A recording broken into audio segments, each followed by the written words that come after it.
Here we have a really nice Pontiac Starchief, 1955. They would never make something today this complex. You know, the bean counters would get, but look at this car, man. I mean, the 60s cars look like simple tin cans compared to the 50s cars. And the 60s cars are light years still better than the ones we got today, in my opinion. And there's your ventilation system coming in there. Shaved door handles. But you notice how the body sculpts down like that? Oh, he's even got the door locks off of there too.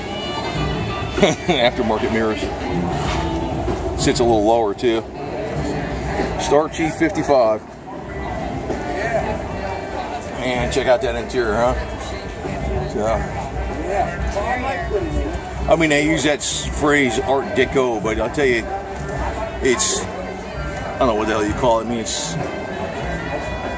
people back then were, you know, they were making these things, like I said, out of clay models before they made them out of metal. And they were using draft boards, like with paper, big drafting boards with paper, no CAD/CAM computers. And look at how they built the woman back then too. See, none of this high fructose diet it screws you up. Anyway, look at that baby, huh? Talking about the car, not the mannequin. Mannequin's classic too.